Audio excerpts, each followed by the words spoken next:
We've got a nice start to our day. We're going to be looking at, well, in your car, Kiki, roll the windows down because it's nice this morning. Roll the windows. Can you please clip her mic? Thank you. Low to mid 70s this morning. We'll be at about 82 by 11 o'clock. Quite a bit of cloud cover early this morning. By 3, some scattered storms and showers. Mid 80s, low to mid 80s for highs today, and then a few more storms by about 7 o'clock. It's going to be cooler at that point too. We'll drop into the 70s. A little cooler this afternoon, obviously, compared to what we saw yesterday. We'll be in the 80s today, and then some 90s this weekend. It should be a pretty warm weekend, both Saturday, Sunday. There will be a chance for a few storms each afternoon, both Saturday and Sunday, but a better shot at getting some rain today to end the week. Right now, Denver 74, really mild clouds helping to trap in some of that heat from yesterday. Fort Collins 69 right now, and in Greeley it's 64. Here's the view from the Westin. This is in Westminster, and you can just make out Boulder and the Flatirons there. We're under, again, a little bit of haze and some cloud cover early this morning. When you look at the risk for severe weather, now we're likely going to see some pockets of heavy rain. That's going to be one of the biggest issues here along I-25. And then that marginal risk of some stronger winds and larger hail, that just clips eastern Colorado. So again, rain being potentially one of the biggest problems for us. Plenty of cloud cover this morning. We'll be in the low 70s until about 11 o'clock, and then we're in the low 80s. It's a pretty good warm-up. By 11, we'll likely start to see some of those showers that are right now over northwestern Colorado move a little closer to I-25. And then by early to mid-afternoon, 2 to about 3 o'clock, we've got a shot at getting a little wet. So some scattered rain, a little rain, lightning, and thunder through the early drive. So it looks like between about 4 and 6 o'clock, you're going to find some wet roads. Then the skies clear out. So if you have some Friday night plans, you're downtown, we're likely going to see clearing between about 9 and 10, and then some drier conditions overnight. Early tomorrow, we're in the mid-60s at 7 o'clock, plenty of sunshine tomorrow morning, and then low 90s tomorrow afternoon. Only about a 20% chance for a few thunderstorms on Saturday. Same thing on Sunday, so it's a little drier and definitely warmer. Some low to mid-90s both days. Early next week, kiddos are heading back to school with some sunshine and upper 80s. Some kids, others have a couple of weeks left here. We've got low 90s both Tuesday and Wednesday. Eric? I went back to school late August. It's so crazy. It's so different now. We also didn't have a fall break when we were in school. Yeah, you're right. Yep. Jeez. Okay. Hey, take a look. 6th Avenue running smooth in both directions this morning as we pick up on the commute today. Take a look at the map. We're in the green in both directions, east and westbound there on 6th Avenue. Here's a look on the north side of town. Kind of sluggish on I-76 now, heading westbound. Pretty slow as you just get on to 270 through Commerce City, but not terrible. Beer Drive still looks good on I-25, which is nice to see. Southbound through North Glen and Thornton. Still pretty sluggish, though, on outbound Pena Boulevard because of construction, so it's going to be pretty slow for folks leaving DIA there. And a 225 through Aurora looks good as well. Air Tracker 7 is flying high this morning. Oh, my. What an awesome shot. Are we in the Sahara? We sure are. He's here. Why did I do that? Why did I do that? It is beautiful, though. Yeah. All right, thanks, Eric. Well, a new stop sign design in Arizona could help with traffic safety near schools here in Colorado. Schools there are starting to have their crossing guards carry these light-up stop signs. They tested them out in Arizona and found drivers behaved better when those signs light up. If you're looking for something to do this weekend, we have several freebies. The Clifford Still Art Museum is offering free admission tonight from 5 to 8.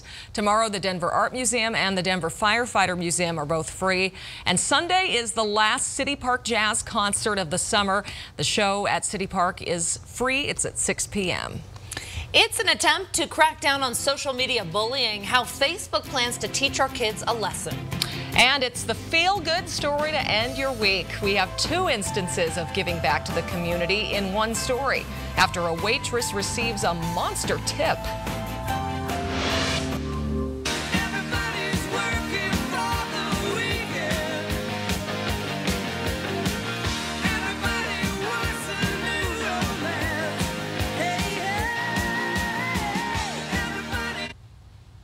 It's 6:24. New this morning, a heart-wrenching picture shows just how close police officers get to their canine partners. Our sister station in Phoenix just tweeted this picture. Take a look. It shows an officer who is switching departments, saying goodbye to his canine Jester. Jester will now work with another officer. Oh, I know. Just gotta let that one set in for a moment there. Best hug ever. This morning, an illness connected to McDonald's salads is continuing to grow. The Centers for Disease Control confirms an additional 109 cases of Cyclospora infection in the past month. That brings the total number of cases in this outbreak up to 395. Illnesses have been reported in 15 states. Colorado is not one of them.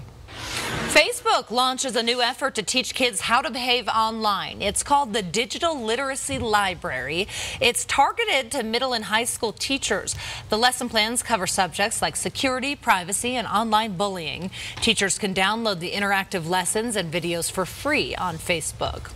New this morning, a mother is giving back to her community after receiving a huge tip. Anna Hofstetter says a couple gave her a $1,000 tip on a $32 check. It was a huge help during a slow night at a hotel bar in Indianapolis. But instead of using the money for her own 2 children, she decided to donate that $1,000 to help build a neighborhood skate park. Brown County has been lacking of some healthy, wonderful place to the little children or youth, special youth, can go and express themselves, hang out. So it is for my kids, my personal children, but it's also for all the kids in the community. Wow.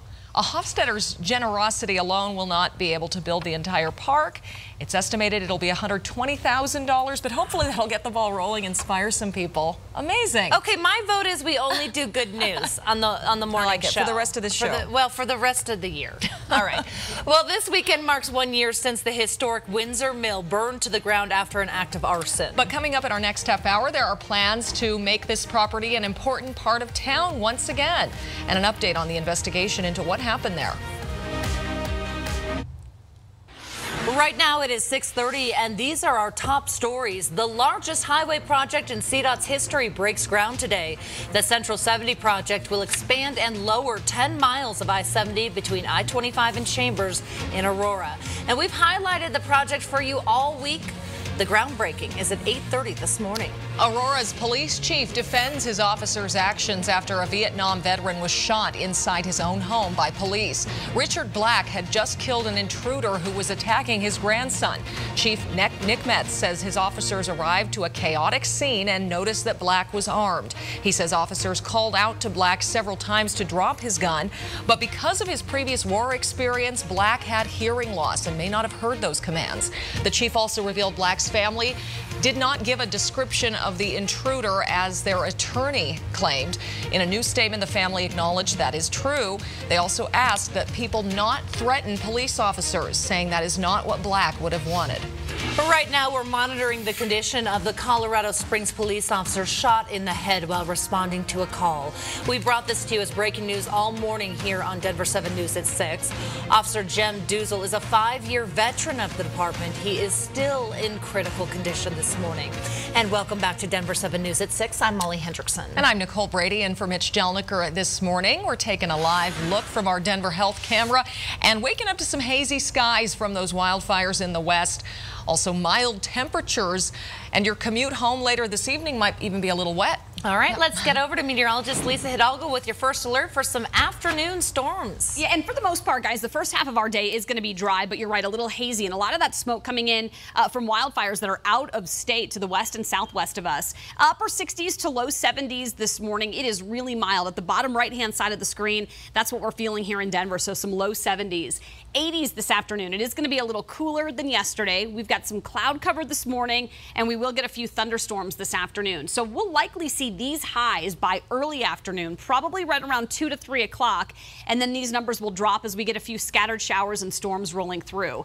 Quick look at what that looks like. By about 11 o'clock, we're still under some cloud cover with a few more showers up and through the northern Front Range Mountains. Those will then start to slide east. So, Eric, you can see by about 4:30, a lot of people trying to get off, head home. They could be dealing with some wet roads for that evening commute. Yep, that should slow down the commute a little bit. This is a look from I-25 Colorado Boulevard.